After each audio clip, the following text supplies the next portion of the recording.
call to order the regular meeting of the Board of Public Works for April 25th, 2018. Roll call. Val Gomez. Present. William Allen. Present. Weena Guzman. Present.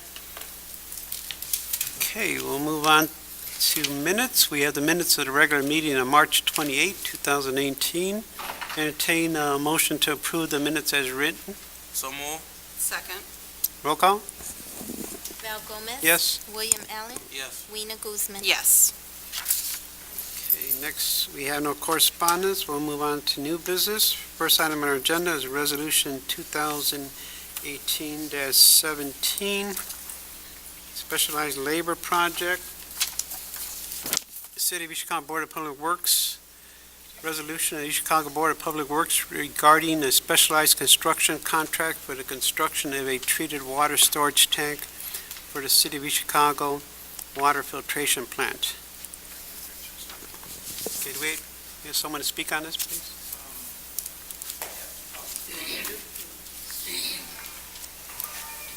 Joe Allegretti, Corporation Counsel. Attorney Carla Morgan has been helping and overseeing the interaction and application of the local hiring and minority hiring ordinance to the proposed new water storage tank project. Mr. Phelps is here from Nice Engineering. I think he has some plans he wants to distribute to the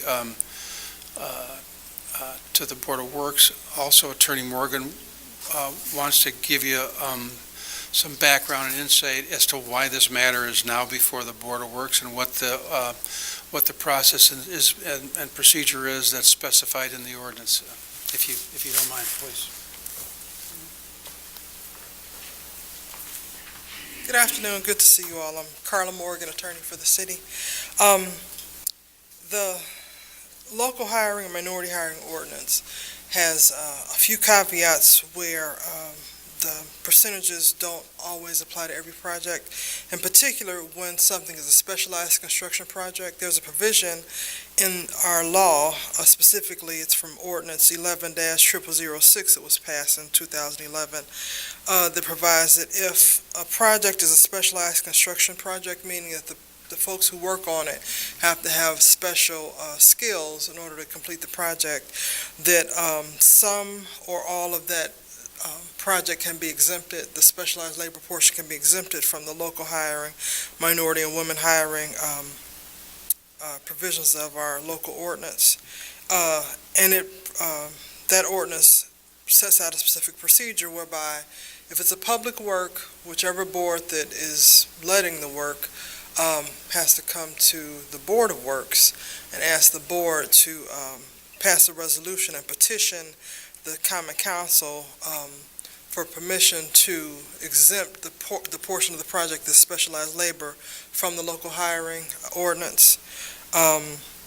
Specifically, the Board of Works needs to consider the project, to look at the supporting documentation for why the proportion that's requested is a specialized labor project, and then if you agree to pass that petition on to the Common Council. So what you have before you is the required documentation that if you approve it would go before the City Council. We'd have to have our engineers before the City Council to discuss it with them. We plan to do that at the next meeting so that we can move forward on bidding out this project and hopefully getting started. Now, I think you're familiar with the project. Mr. Phipps, John Phipps from Nice Engineering can go into more detail about the project and why that percentage is specialized labor. Mr. Phipps, did you want to? And if you have more questions for me, I'd be glad to come up and. I just have one. Does the water board have to take any action? No, the way that 2011 ordinance is laid out, you're the ones who take Everyone? action even if it comes from a different board. Okay. I can describe the project. There actually are two individual tanks. Can you hear me okay? Yes. There are two individual tanks involved in this overall project. The one that is currently out for bid is for a tank to be located at the membrane filtration plant on Pennsylvania Street. That project involves construction of a concrete tank where the side panels are tilted into place, and then they're wrapped with high-tensile steel wire, and then the steel wire is protected by gunite. It's very specialized construction. It requires careful control of the pre-stressing, and there's considerable delicacy involved in lifting panels that are 35 to 40 feet tall and approximately 10 feet wide. All that work is done by two major manufacturers in this part of the country, DN Tanks and the Preload Company. And those folks use their own crews for a good bit of the work. So we have discussed the percentage of specialty work with both of those, and the smaller of the two numbers that we've come up with is 57%. I'd be happy to discuss the other tank project. It's similar, slightly smaller in diameter, but taller to have the same 4 million gallon capacity. And there's a pump station associated with that. I would judge that to be equally specialized work. And I can describe in more detail if you like. In the resolution, it has that your firm has NICE engineering determination at 98%. The project is specialized construction. There were as I say, there are two vendors, DN Tanks and Preload. DN's estimate was 98%, and that came in earlier, which is probably why that is in your documentation. And the other estimate from the Preload Company was for 57%. That may reflect differing techniques related to applying manpower to the project, but those are the two estimates that we received. Okay, because I'm looking at a Preload's letter. So they're estimating, first they say, therefore, is estimated approximately 67% of total workforce hours for the tank construction will be performed by Preload specialized personnel. And then total combined percentage of workforce to be performed by Preload special personnel will be no less than 57. Why do we have 68 and 57? In one case, they're talking about the tank itself, and there's some other facilities on the tank site. For example, a bulk water sale facility. And I think they get to the 57% from the 67% due to other facilities that are not by their company. So it's not an exact percentage, so in the resolution, Mr. Allegretti, we should leave blank the and then final. I think is that not blank, the percentage? Yes, it is blank. So we don't have to fill it in, because we really can't determine the exact percentage, or? Or we could take the, I guess, a proactive approach, and I don't mean to suggest my judgment is better than the board's, but a proactive conservative approach might be to take the smaller number and thereby promote the the application of the local hiring, minority hiring ordinance, maximizing the effect of it, if that sounds logical.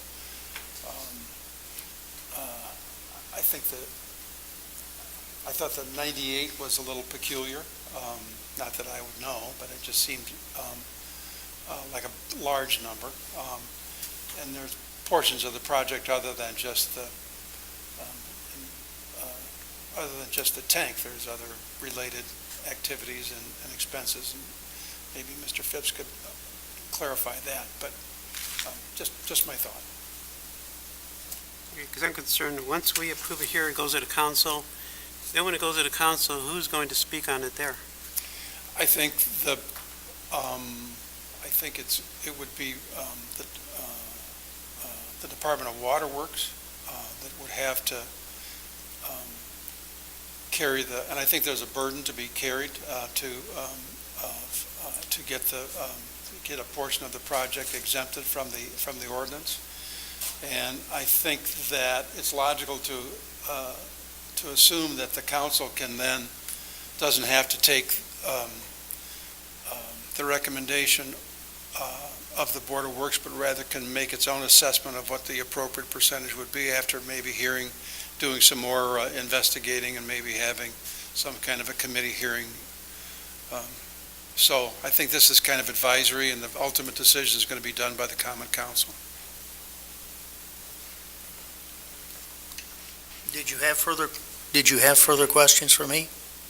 Any further questions for Nice's representative? No. No, I think I'm still, so should we leave that blank then, or that's just what go with the lowest number?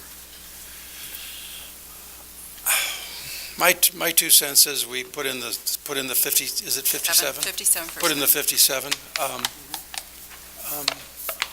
Ms. Guzman, what's your thought? Since this is one of the hats you wear is the department head of the Department of Waterworks. I think I agree. I think maybe put that number in 57%.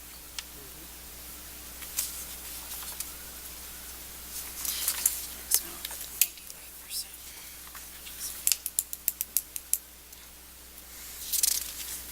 So apparently the work is so specialized, and there's not that many workers that are going to be involved in this project, at least from payload. I imagine there's only, from what I read, almost less than 15, right?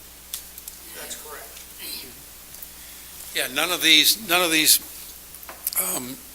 jobs described in the letter accompanying email are going to be hired out of the hall for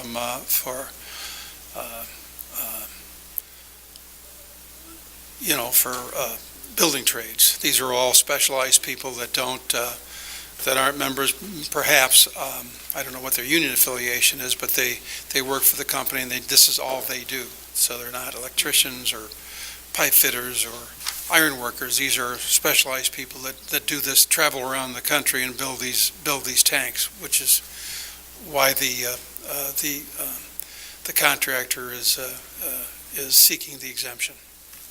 So if we, Mr. Aguirre, if we put in the 57, the lower amount, we have to change the other spots in the resolution where it has 98%. Do we have to Okay, change those? I guess I missed that when I did that. Yeah, we would have to do that to clean that up. Okay, because I think we have, There's 2 other sections. in 2 other sections, we have 98%, so. Okay, sorry for that.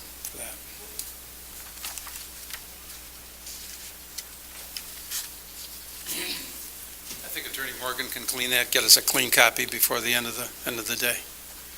Good. She's got her Okay, iPad. so imagine if we read the entire resolution into the record, we just stick in the 57, and then Ms. Morgan will clean up later. Yeah, we'll just, whatever that document is, where it refers to the 98, we're going to substitute the percentage. We're going to be consistent throughout the document. It's going to state 57% of the public work would be exempt from the ordinance. Okay, any other questions or comments? If there be no further questions or comments, we're going to take a motion to approve Resolution 2018, a resolution of the Chicago Board of Public Works regarding a specialized construction contract for the construction of a treated water storage tank for the City of Chicago water filtration plant. Whereas the city by its water utility must increase its capacity to store treated water in order to meet the needs of residents, industry, and other consumers as city's water utility. And whereas in order to meet these needs, the city water utility intends to construct an additional water storage tank at the water filtration plant to increase the city's treated water storage capacity. And whereas the City of Chicago Water Board of Trustees is the owner of this construction project, but that the construction of the water storage tank shall be funded by bond proceeds. And as such, the contract and award of the project requires the approval of the Indiana State Revolving Fund, SRF, and whereas the construction of the water storage tank is a specialized construction project requiring specialized labor for a significant portion of the project, and as such, it is inappropriate for the city's local and minority hiring requirements applied to the to apply to the proportion of the project and contract deemed to be specialized. But that the city's local and minority hiring requirements should apply to the non-specialized portions of the project and contract. And whereas the city has enacted various ordinances creating local and minority hiring requirements for public works projects and creating a framework for enforcement of these requirements, these ordinances include Common Council Ordinance Number 05-0019, Equal Employment Opportunity Number 05-0020, Local Hiring Number 06-0018 regarding project labor agreements, Number 06-2011 regarding procedures for determination of specialized labor contracts, and Number 15-0030 amending the local hiring ordinances. And whereas the Board of Water Trustees intends to award a contract for the construction of the required water tank, but because Common Council Ordinance Number 11-0006 requires that the Board of Works determine whether a proposed construction contract is specialized, construction contract and submit such determination with a petition, grounds, and justification to the Common Council for its approval before such specialized contract is awarded. The Board of Works hereby petitions the Common Council for its approval of a specialized construction contract for the construction of the treated water storage tank described herein. Whereas the Board of Works has reviewed the determination of the engineering firm retained for the project, Nice Engineering Incorporated, by John E. Phillips, P.E., and has reviewed Nice's engineer's determination that 57% of the project is specialized construction project. This determination supporting documentation is attached, and now therefore be it resolved by the Board of Public Works of the City of East Chicago that the project is to construct an additional tank for storage of treated water at the city's filtration plant is hereby determined to be a specialized construction project within the meaning of Common Council Ordinance 11-006, that the determination and recommendation of Nice Engineering Incorporated is fact-based, reasonable, and made in good faith, and that 57% of the treated water storage tank construction project is specialized and thus must be exempted from the city's local and minority hiring ordinances. Be it further resolved that the Board of Public Works hereby petitions the Common Council of the City of East Chicago for its approval of a specialized construction contract for construction of the treated water storage tank project described herein, and request that the Common Council grants its approval that 57% of the water tank construction project be exempted from local and minority hiring requirements, but that the local and minority ordinance and goals and requirements contained therein apply to the remainder of the project. Be it resolved by the Board of Public Works that this petition be forwarded to the Common Council with all documents necessary for the Council's consideration and approval forthwith. Entertain a motion to approve. Resolution number 2018-17. So moved. Second. Roll call? Val Gomez, Yes. William Allen. Yes. Weena Guzman. Yes. Okay, thank you. Okay, we'll move on to next item on our agenda is from the Building Department. From Americo Incorporated, request for contract modification for former Lincoln School asbestos remediation project. Yes, James Patalati, Building Commissioner. Good evening, Board. I'm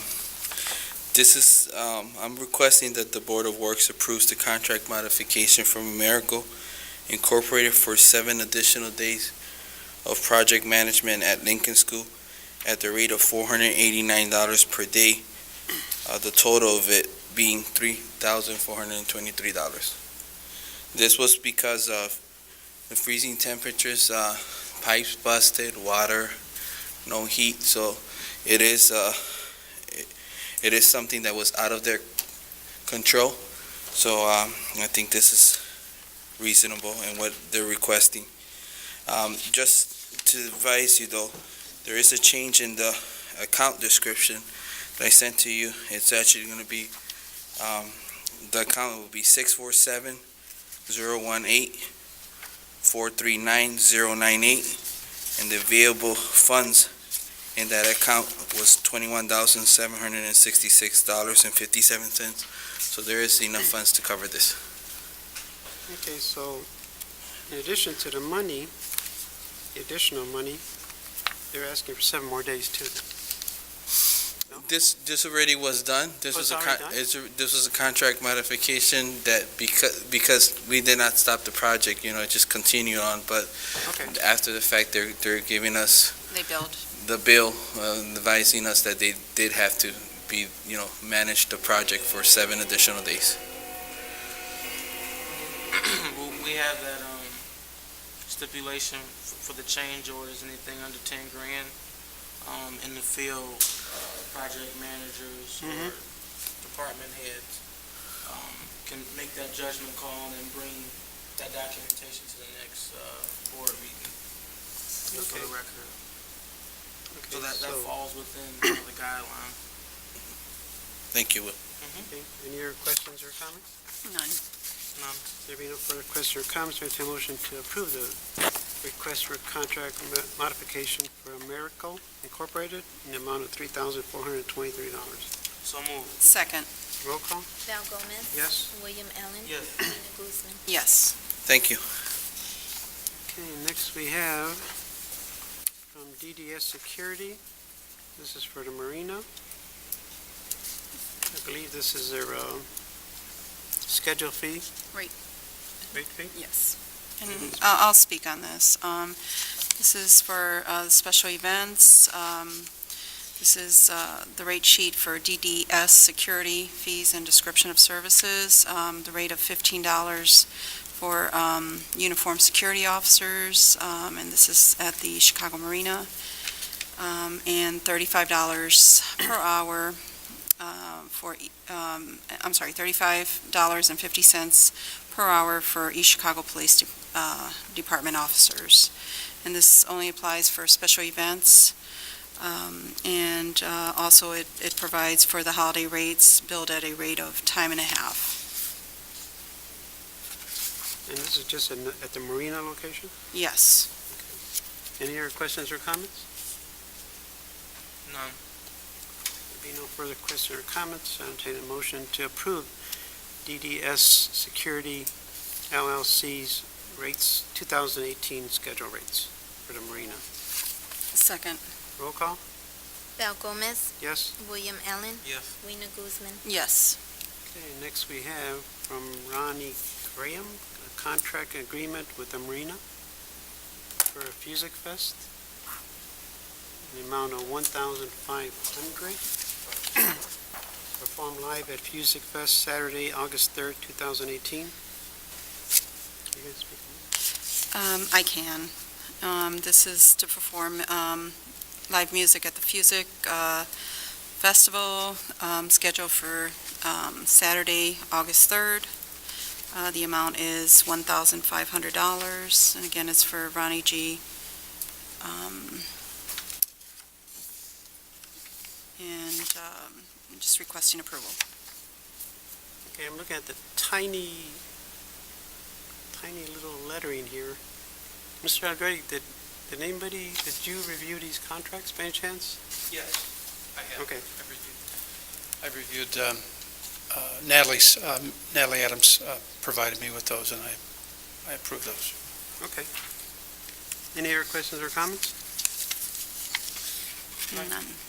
Okay, there be no further questions or comments, entertain a motion to approve Ronnie Graham's contract with the Marina for Fusic Fest in the amount of $1,500.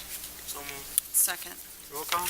Val Gomez. Yes? William Allen. Yes. Rena Guzman. Yes.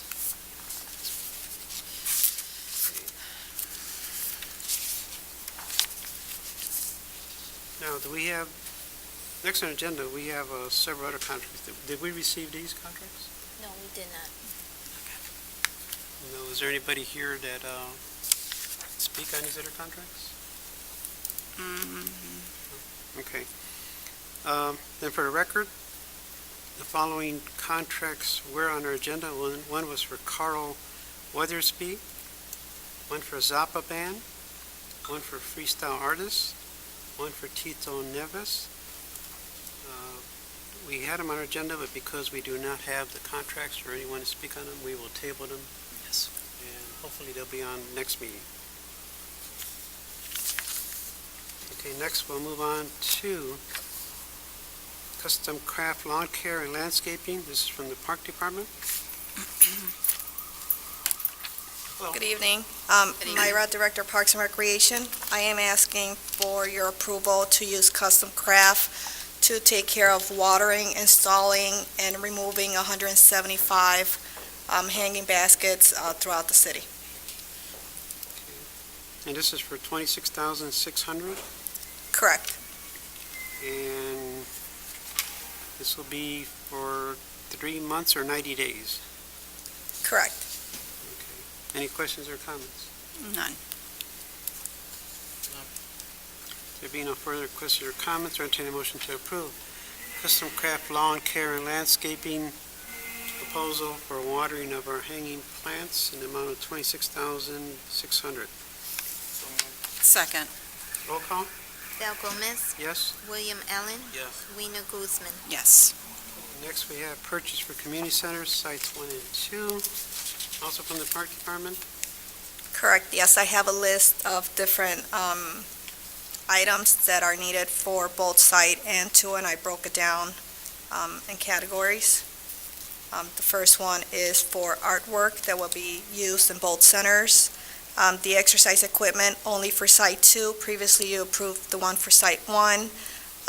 We need specific chairs and tables for our gym floor. Our gym floor requires specific type of tables and chairs in case we have events or town hall meetings, things like that. So we need to purchase 10 tables, 50 chairs to have in stock. I'm also requesting software and scanner for our memberships and the alarm system that we need for Site 1. Okay, and the funding comes out of the budget for the buildings, the construction, is that? Yes, Is correct. that it from there?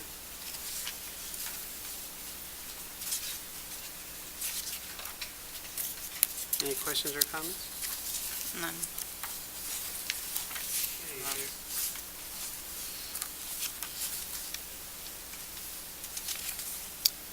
trying to figure out how we do this one ordinance, make it easy. You're probably going to have to go through each one. That's what I'm Photoshop. thinking. Yes. I would say do that. Okay, there being no further questions or comments, I entertain a motion to approve the Photoshop proposal for Site 1, $1,888, Site 2, $1,088, for the company Sports Art for exercise equipment. For Site 2, $37,321.60. For TDW chairs for Site 1, $5,090. For Site 2, $5,090. From TDW again for tables, for Site 1, $3,372.60.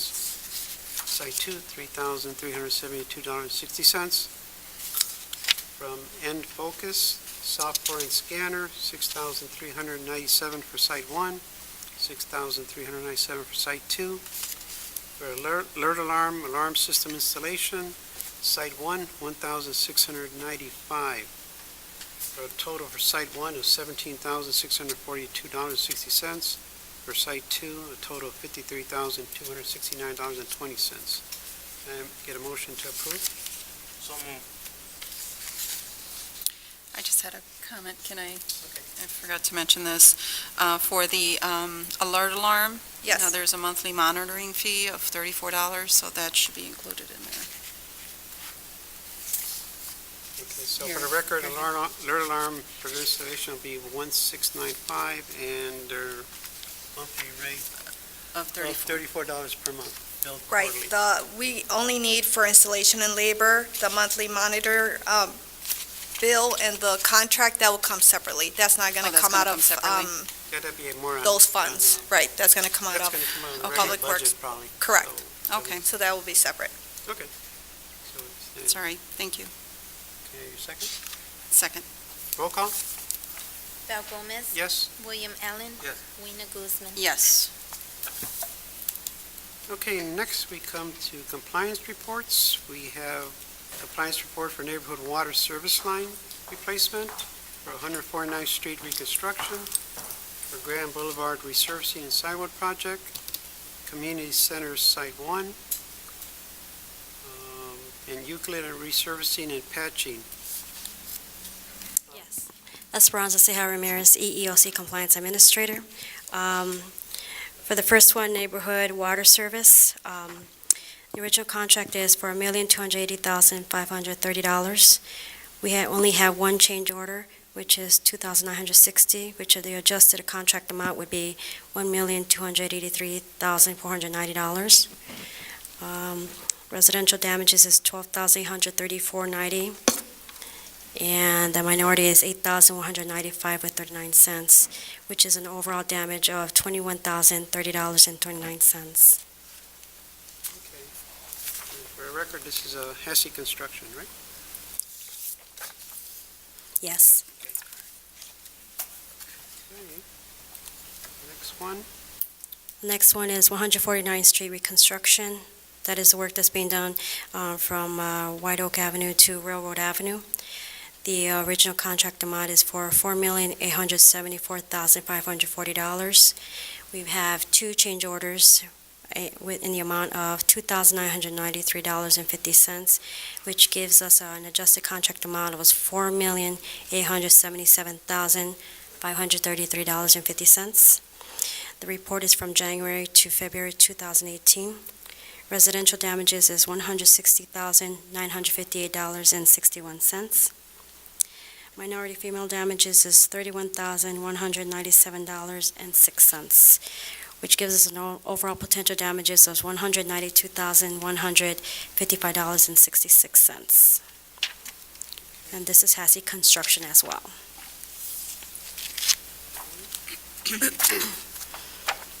Okay, the next one is Grand Boulevard resurfacing and sidewalk project. The original contract amount is for $777,275. We have three change orders in the amount of, which total $34,876.68. The adjusted contract amount is for $810,151.68, and this is for a period of January through March 2018. Residential damages reflect as $30,785.70. The minority female damages is for the amount of $4,533.81, which gives us a potential damages of $35,319.51. The general contractor is Reith Riley Construction. Next one is East Chicago Community Center Site 1, which is 145th Street and Todd Street. The general contractor is Larson Danielson. However, this is for the subcontractor Gatling Plumbing and Heating, which qualify for the EEOC compliance reporting. The original contract amount is for $395,000. We haven't received any change orders, therefore the adjusted contract amount is none. It still remains the same, $395,000. This is for a period of January through February 2018. The residential damages are $19,750. The minority female damages is for $1,933.50, which gives us an overall potential damages of $21,685.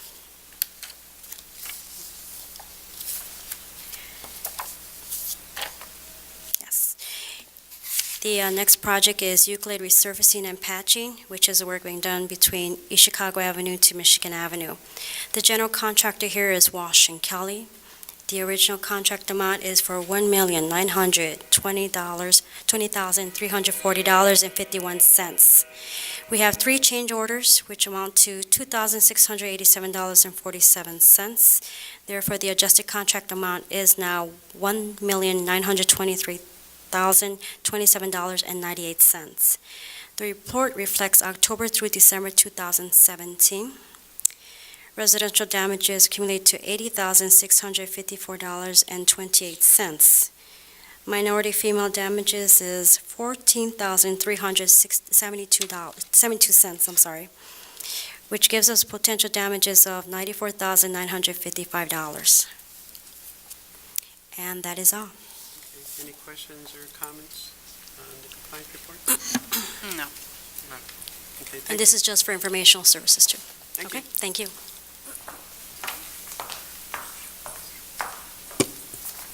Okay. And now we come to my favorite section, outstanding invoices. First one from Menards, from Public Works. Oh, wait a minute. No. First group contract. Oh, yeah, hold on. Yep, sorry. So, it's an LPA consulting agreement between the city and, First Group for the Marquette Greenway Trail. Marino Solorio, city planner, is the project lead. However, funding will be taken care of through the engineering department. Total cost, for the PE will be $300,000. Majority of that money will be funded through the state. The local portion, will be, around, I believe, $62,000. And then, any questions, Marino's also here to speak on it. And so this is the, Marquette Greenway Trail that, is in close proximity, to, Roxana Marsh. And, each, city is obligated to, create, their leg, for one, major thoroughfare, one trail. Hammond is already, I believe, nearly completed there. Yes. And so now we would just connect to them. So Marino Solorio, city planner. If you have any questions, this is a project that's been in the making for about 2-3 years. And as my counterpart has discussed, this trail will connect on by Kosciuszko Boulevard and White Oak onto Hammond's two trails, and we would be moving to the Indianapolis corridor across Indianapolis Boulevard onto Kennedy through the NIPSCO right-of-way. And so what this agreement is for the engineering firm, First Group, to actually do the design work for the project. Not to exceed 300,000? Correct. Correct. Are there any questions or comments?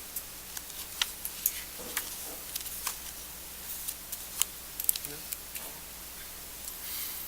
There being no further questions or comments, I entertain a motion to approve the LPA consulting contract between the City of East Chicago and First Group Engineering for the bike pedestrian facilities from Indianapolis Boulevard to Kennedy Avenue, in the amount of not to exceed 300,000.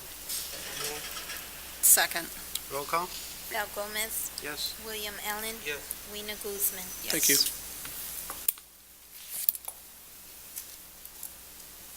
Okay. I was looking at the old agenda, that's why I got confused. Okay, next we'll come to Calumet Waste and Recycling. This is from Public Works. Good afternoon, Keith Selvey, Director of Public Works.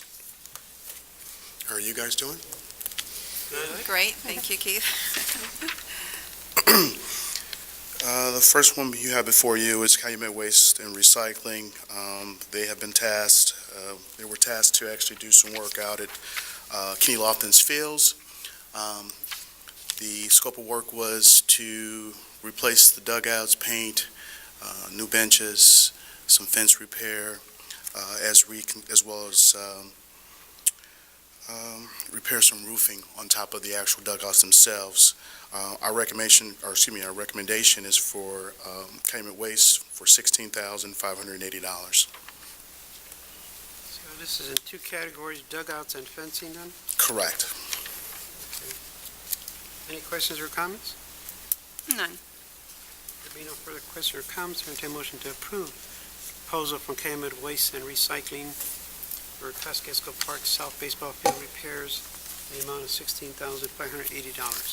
So moved. Second. Roll call? Val Gomez, Yes. William Allen. Yes. Weena Guzman. Yes. Next on our agenda, we have Spear Corporation. Correct.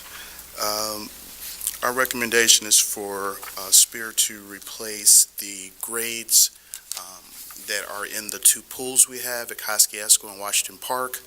The grades are basically where the water actually meets the wall, and it kind of filters some of the debris and things that comes out of the actual pool.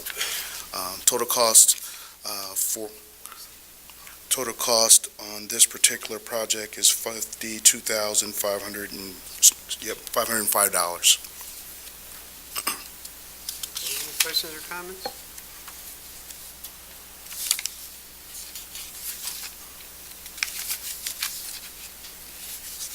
No. William?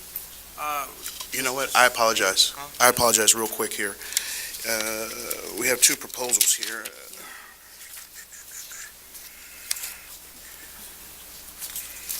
Actually, this is for, The actual cost of the total cost of the project is going to be $33,744, excuse me, $33,784.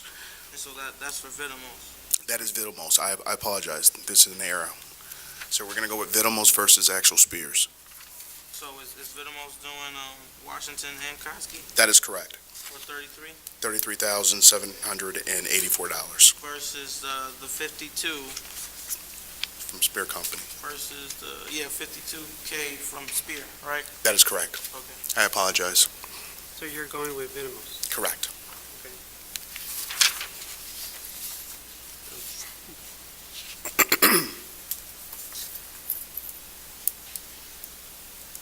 Okay, it's quite a difference. Yes, there is. Okay, any questions or comments on the Vitamos proposal? Well, it says the same. pricings for one site location, Washington Park or Koski. Yeah, they're actually going to do the same cost for both parks, so we just doubling the cost. So it's going to be 30. Shoot. Okay, I see what you're saying. So they gave us So for one, it's 10,996 plus the lift. $5,896 times two Correct, for both parks, totaling 33, correct. 784. Okay. I apologize for the confusion. Any other questions or comments? I just had a comment, just in the future, maybe they could place their quote on their letterhead. I agree. I agree. And I'll take care of that. Thank you. Well, you actually had it on your request form. Yeah. Yeah. You had it on the right one. I saw it on the agenda, and I was like, oh, yeah, Spirit, then, wait a minute, did we, okay. There being no further questions or comments, I entertain a proposal to approve entertain a motion to approve the proposal from Vitamos Incorporated in the amount of $33,784 for the gutter repair and grading replacement quote. So moved. Second. Roll call? Val Gomez, Yes? William Allen, Yes. Weena Guzman. Yes. Next, we have from AMG Construction. This is for the painting of the canopy at City Hall. Correct. This actually proposal is going to be for Kenny Lofton's Field as well. This is the concessions building over at Kenny Lofton. They were tasked to power wash the building, as well as there's some tuck pointing needed. And that is the proposal for this. There are a couple areas that are going to do some touch-up painting as well. We're recommending that AMG Construction be awarded the actual bid for $26,540. Okay, but on the project description, it has tuck pointing of City Hall, front of building, west side of City Hall, Yeah, canopy and tuck point. that's an error. So this isn't for City Hall then? Let me just confirm this. This is for the, oh, you know what? This is for the ironings. Do we have another AMG? And on this one, I think you recommended, oh, no, okay, that's correct. That's the Okay, second. I do apologize. This is for City Hall. This is for the ironings around the front of the building, as well as some power washing that's going to actually clean off the loose, and then once they finish doing that, they're going to actually paint it as well. Okay, this is for 26,540. Correct. Any questions or comments on this project? I apologize. I thought this was the second one that we're going to have for you folks on the next one for Kenny Lofton's Field.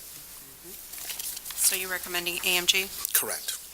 $26,540 versus Precision Painting. Any questions or comments?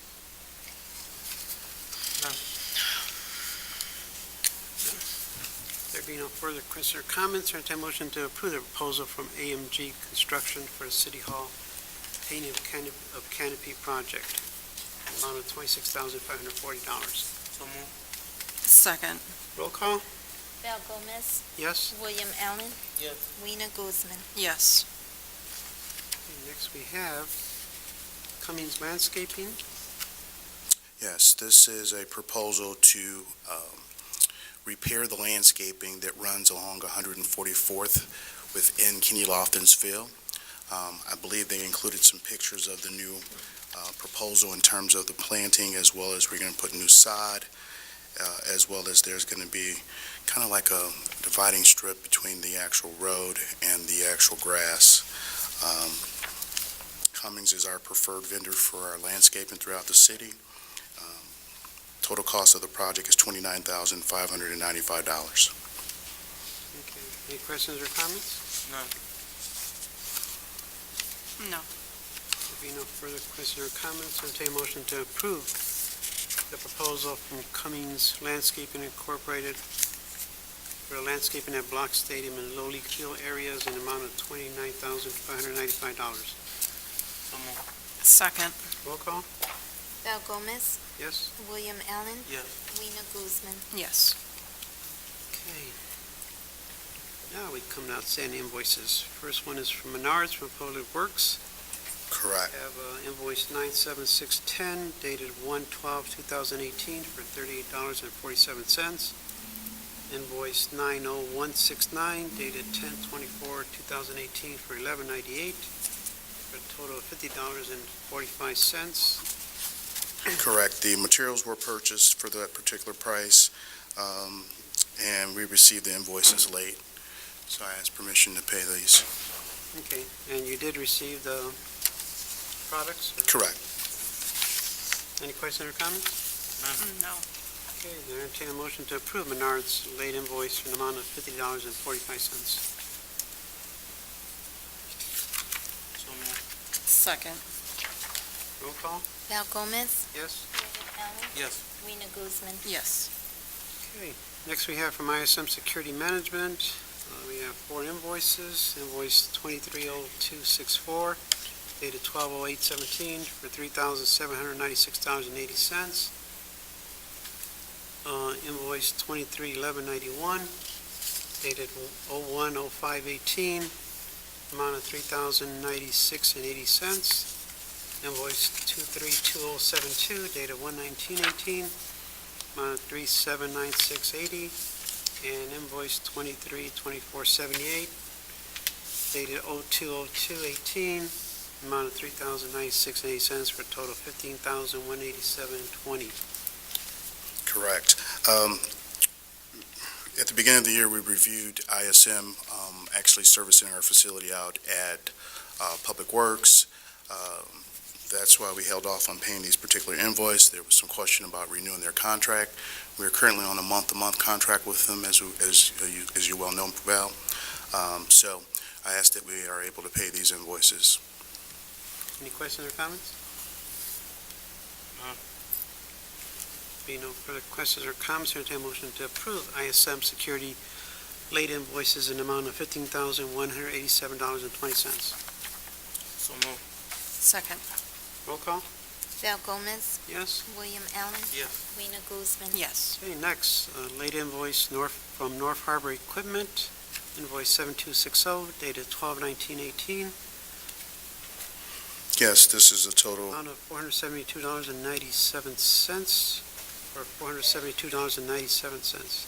yes, this actual invoice was, Error in the date, I think it should be 17 then, right? Correct, it should be 17. Okay. The invoice actually was received late, as well as at that point in time, we were doing the transition from 2007 to 2018. The services replacing the spreader on one of the actual saw trucks was done, and I asked that we should pay these guys. Any questions or comments? No. There be no further questions or comments, entertain a motion to approve North Harbor Equipment invoice in the amount of $472.97. Second. Roll call? Val Gomez. Yes? William Allen. Rena Guzman. Yes. Okay, next we have late invoice from Precision Control System, invoice SV 21249, dated 1/31/18, amount of $3,970, and invoice SV 21250, dated 1/31/18, an amount of $2,806.97, for a total of $6,776.97. Yes, this work was done over at our public safety building. The work was actually done. Parts were actually ordered. The invoices were actually brought to us. They were actually sent to the wrong email. They sent it over to the police department versus sending it to us. Once we received them, of course, they were late, so I asked that we should be able to pay them. Okay, any questions or comments? No. There be no questions or comments, entertain a motion to approve late invoice from Precision Control System in the amount of $6,776.97. Second. Roll call? Val Gomez. Yes?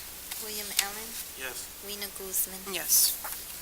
Next, a late invoice from AT&T, invoice JAN 2018-2097, invoice date 12/24/17 for $58.48. Correct. In the shuffle, we were trying to reconcile for the end of 2017. Our actual accounts were showing that we actually had a credit on the account.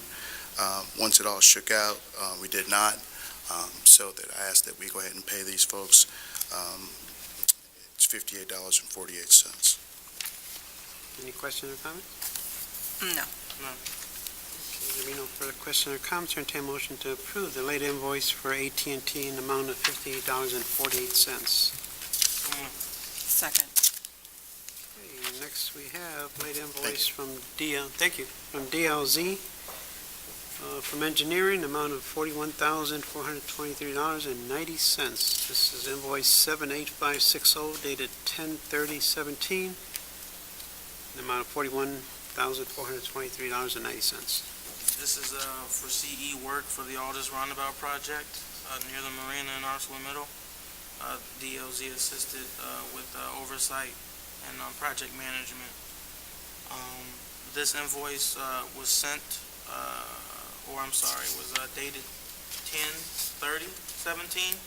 However, we didn't know about the invoice until a statement was sent out March 30th.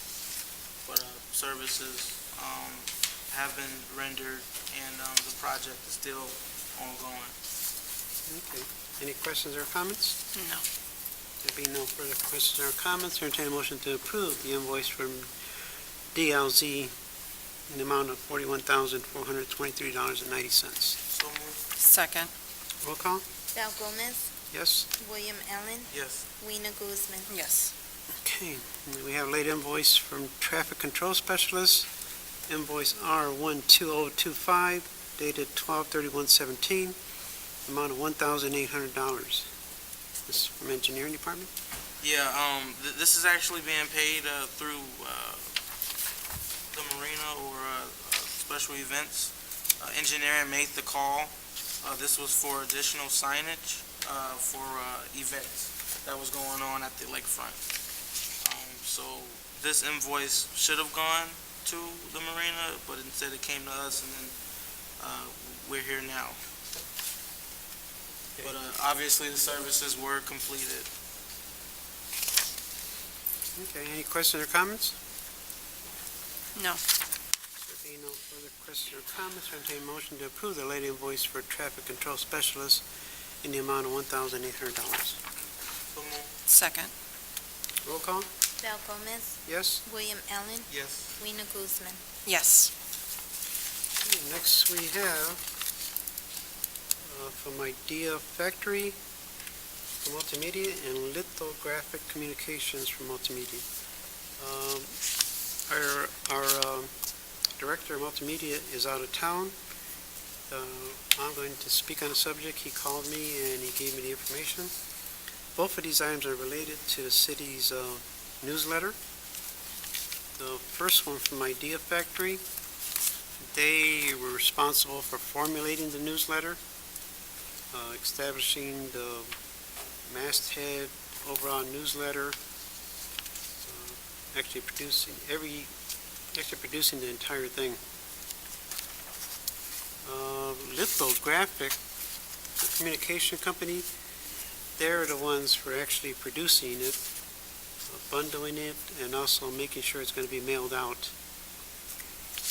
So what we're looking at from Idea Factory is $18,500, and from Lithographic Communications, I believe the total is $4,517.73. And as I mentioned, these are newsletters that the city's producing to be, I think, to be sent out quarterly,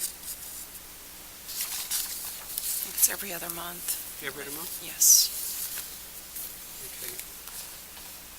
Are there any other questions or comments? No? No.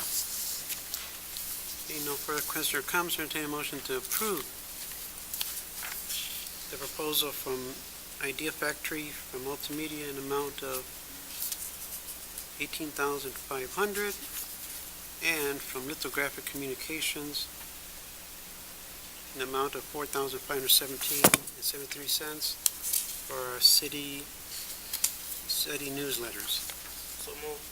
Second. Roll call? Val Gomez, Yes? William Allen, Yes. Rena Guzman. Yes. Okay, next we have from DLZ, Indianapolis Boulevard widening from Michigan to McShane from engineering. This is an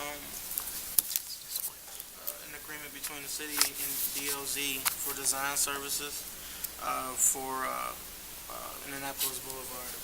This will encompass a brand new pavement, new sidewalks, lighting, improvements to the lighting, as well as improved intersections.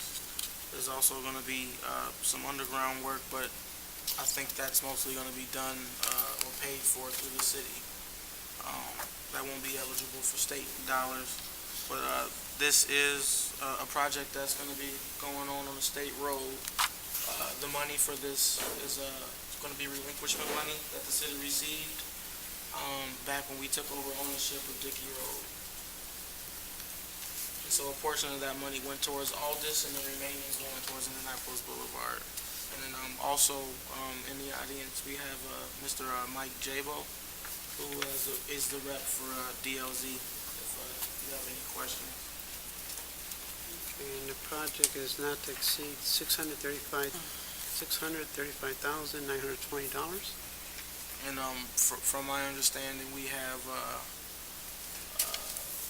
around $500K, maybe even more, that the state will be given to us for PE services for Indianapolis Boulevard. So the remaining, would have to be funded through the city.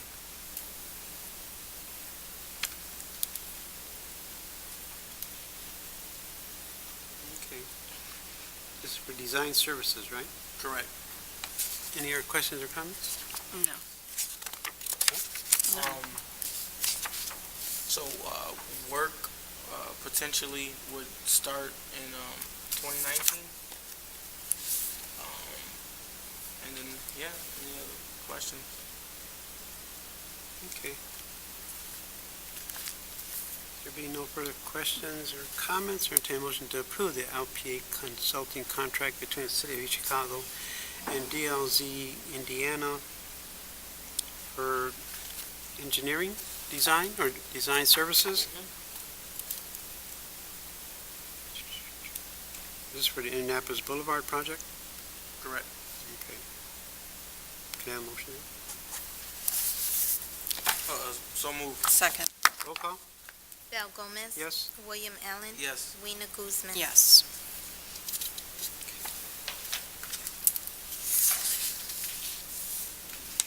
Next on our agenda, we have the Watling change order number 1 from Walsh and Kelly. This is from engineering.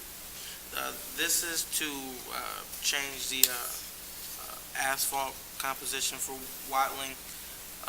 There's going to be a lot of truck traffic on Watling. It already has a lot of truck traffic, but recently Watling is under reconstruction, and by doing this, we will ensure that the road is stable and can handle the truckloads for years to come.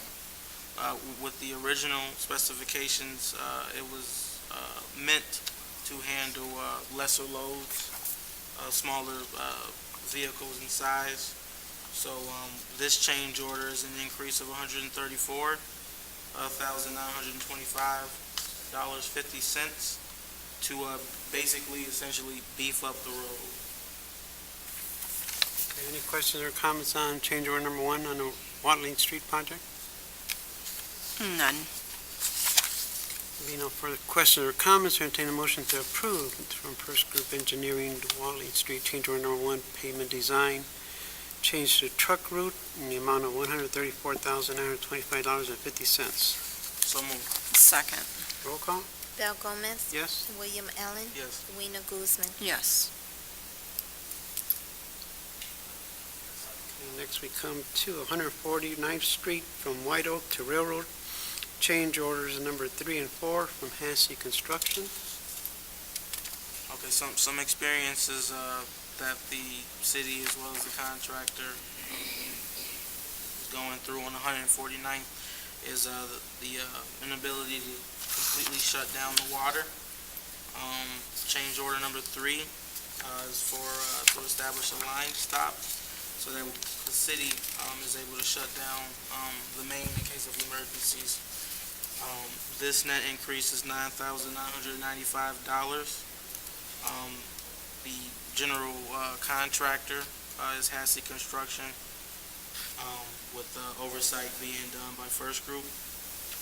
And Water Department, engineering contractor, and inspector met, and we all thought that this was appropriate. Okay. Any questions or comments on change order number 3? None. There being no further questions or comments, entertain a motion to approve change order number 3 for the 149th Street from White Oak to Railroad Avenue reconstruction in the amount of $9,995. So moved. Second. Roll call? Val Gomez. Yes? William Allen. Yes. Rena Guzman. Yes. Okay. Any questions or comments on change order number 4? Also from White Oak to Railroad Avenue reconstruction? No. There being no further questions or comments, entertain a motion to approve change order number 4 for 149th Street from White Oak to Railroad Avenue reconstruction in the amount of $9,990. So moved. Second. Roll call? Val Gomez. Yes? William Allen. Yes. Rena Guzman. Yes. Next on our agenda, we have award for C for Guthrie Street. The city would like to move forward with Garcia Consulting Engineers for oversight for the Guthrie reconstruction project. That will be funded and run by the RDA. Funded by the RDA. CE is an expense that the city takes care of along with PE. The amount is for $376,200. And again, this is for a full-time inspection for the reconstruction of Guthrie from Michigan to Klein, starting end of this month all the way until end of the construction season of 2019. Okay. Any questions or comments? No. There being no further questions or comments, entertain a motion to approve the award for CE for Guthrie Street project to Garcia Engineering in the amount of $376,200. So moved. Second. Roll call? Val Gomez, Yes? William Allen, Yes. Rena Guzman. Yes. Okay. Now we'll move on to right-of-way applications. Application number 18-02846, dumpster, Vernon Morris at 3806 Catalpa for removal garage. Application number 18-02847, dumpster, Vernon Morris, 4016 Drummond Avenue. Same description, removal garage. Application number 18-02848, Nitco at Washington and Block for the fiber project that is being run by the IT department. Application number 18-02849, JM Industrial for dumpster at 4856 Todd. No, I'm sorry, demolition work. I'm sorry, not a dumpster, demolition work, removal of structure. Application number 18-02850, heavy load motor trucking, only via Dickey, Michigan, Kennedy. Application number 18-02851, WC Trucking, hauling via Kennedy, Michigan, Dickey, Doc Riley. And that concludes right-of-way application. Any questions or comments on the permit applications? None.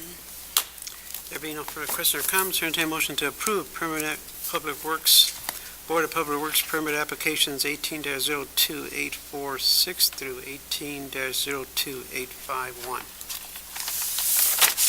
Second. Roll call? Val Gomez, Yes? William Allen, Yes. Rena Guzman. Yes. Okay, that concludes new business. We have no old business on agenda, no other business. Our next regular meeting will be Wednesday, May 9th, 2018 at 4 p.m. As that concludes our business, entertain a motion for adjournment. So moved. Second. Roll call?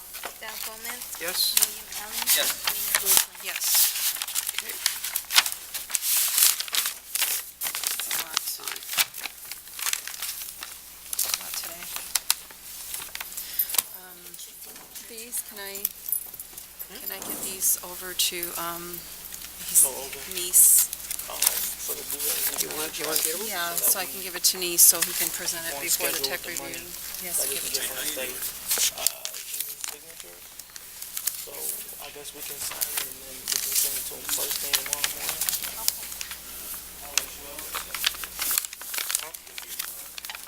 Yeah, I'll be in. It goes to Marcia? Okay. And then just Can I CC you? use your pen? What do I do with your pen? I have just one.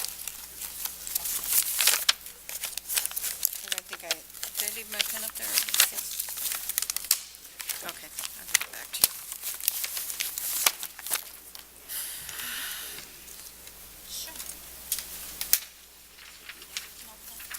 You're welcome.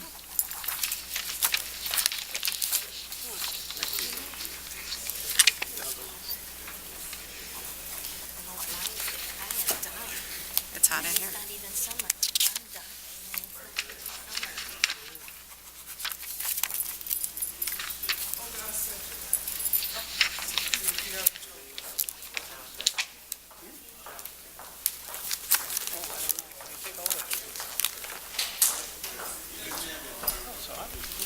Maybe.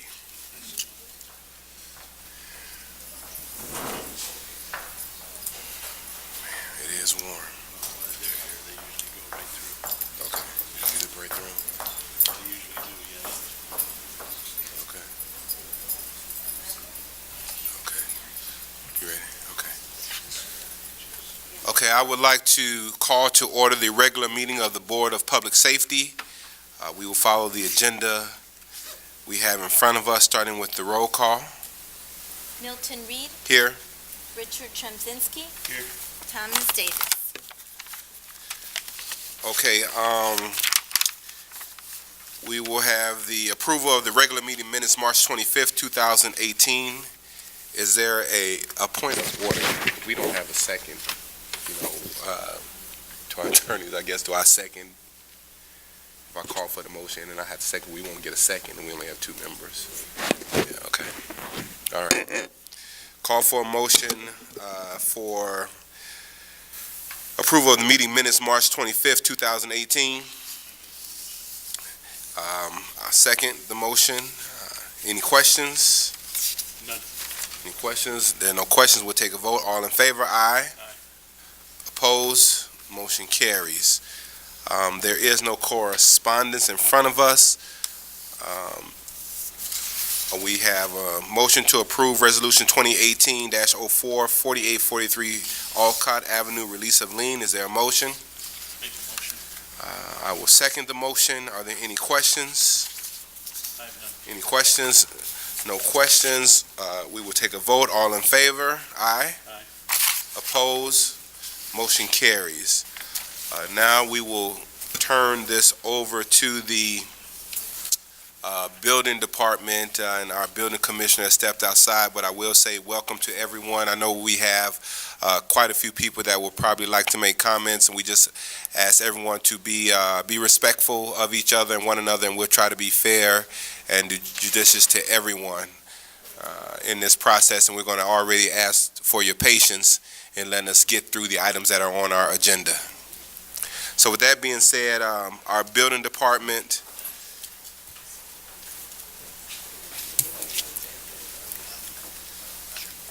Good evening, Mr. Chairman. good evening. Kevin Smith on behalf of the building commissioner, Mr. Portalatin, who is also present. Yes. Would you like us to go ahead with the first address? Yes, please. All right. The first one we have is 4924 Drummond, which we are requesting an order to rescind the order to demolish due to compliance. 4924 Drummond. So we just... Okay. Would you like to make a motion on these individually, or we can collectively go through all of the recommendations? On this one, because it's an order to rescind, I think we'd like it individually. Okay. Is there a motion in order to rescind the demolition order for 4924 Drummond? I make the motion. Is there a second? Second. I'll second it. Any questions? No questions. We'll take a vote. All in favor? Aye. Aye. Opposed? Motion carries. Mr. Chairman, the next group that we would take together would be 3926 Elm and 3806 Main Street. Those properties continue to be rehabbed and are under rehabilitation agreements, and we would request that the board continue those for status to July 25th. Okay. Is there a motion to accept the recommendation from Attorney Kevin Smith as stated? 3806 Main and 3926 Elm Street. I'd like to speak to that. Okay, sure. If you can come up and state your name.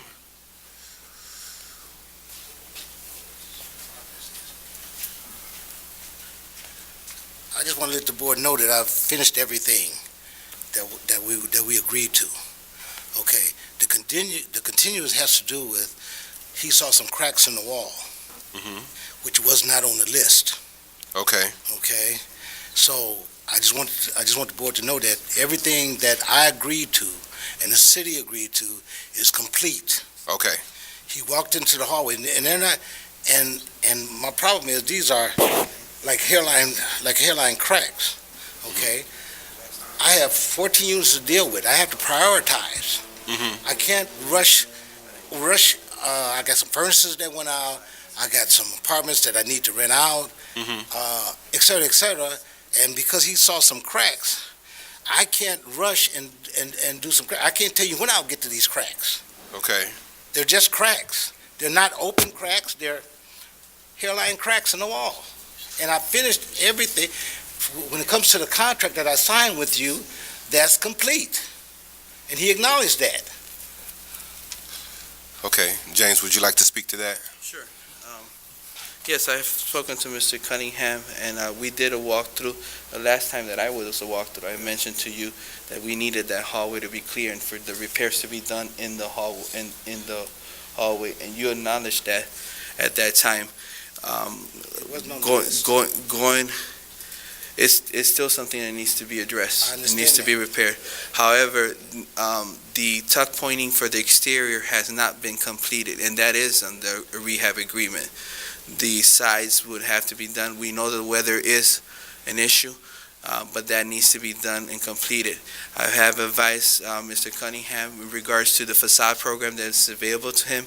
He did apply. And during the move, that was something that was misplaced. I told him to please reach out to Marino again, get that facade program applied for so that the city will be able to assist him with the front. With regards to the rear property that a demo order was issued, I have advised Mr. Cunningham and Attorney Ivan as well that the hardest hit program is a program that is made available to him. And so I have the forms here to give to the attorney and to Mr. Cunningham so that they could become a program partner with us, and the building will be able to be demolished if he qualifies without any charge to him. Okay. So we've been working on that. I do ask Mr. Cunningham to please repair that and About the cracks? yes, and also get that tuck pointing on the sides, which is not part of the facade. You're gonna have to, get that all. No, finish that. Unless we, Oh. he can meet with me again, okay, on that, but I think that's finished. Okay, so it seems like there may be some unreadiness as to what is or is not done between There's you gaps two. throughout, lack of mortar. Right, stuff. and I think that regardless, the recommendation is to extend the time. We're not going back, and the only thing I would ask is that if there was something that's not on the list, is it absolutely necessary that you modify the rehab agreement? I don't know if you need to do that or not, but whatever needs to take place, certainly there needs to be more time for whatever it is, even if it's to reconcile the difference of opinion of what has been done. Is that a fair assessment? Okay. Okay, so why don't we do that, and you all can work out the logistics of any paperwork that needs to be done. Is there anything else on this matter? No, there are two properties, it's a front and a rear. And yes. the rear building was not part of this rehab agreement. The front building was. It has expired.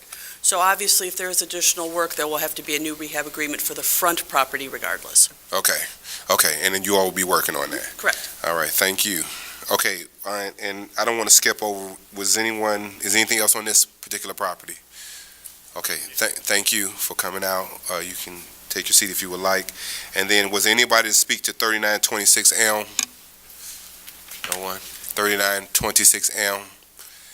Okay, then we will entertain a motion to accept the recommendation of our attorneys for 3926 Elm and 3806 Main Street. Is there a motion?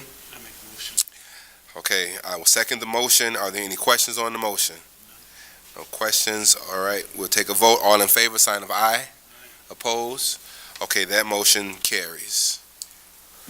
Mr. Chairman, Mr. President, the next is going to be a list of properties, and some people are here, some people aren't. If the individuals do not show up, I would note for the record that we do have good service on each of these, that the building department has presented a notice of demolition under the Unsafe Building Act, and that due to the condition of the property as presented to the board, that we'd request the order be affirmed. So if no one shows up, that would be our request. I'm not sure if you want to do those individually or at the end. Well, let's just walk through them individually. If there is someone here to speak to it, then we'll let them speak. If not, we'll collect all of the other ones at the end and a catch-all. 3817 Alder. Okay. So that's absent. 3813 Alder.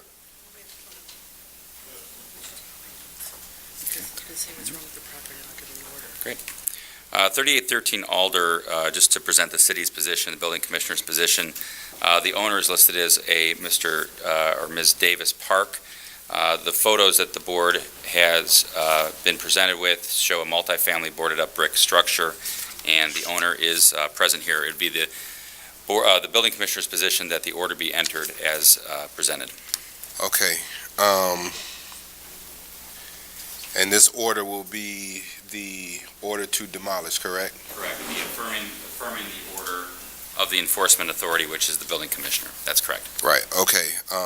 We'll let are you Mr. Park? Okay, can you guys just state your name and talk into the microphone? Thank you. My name is Cordero Davis Parks. I just purchased the property February 9th, and I just got the building permits and electrical permits that I needed, that required, and I had them in court today. It's requested, and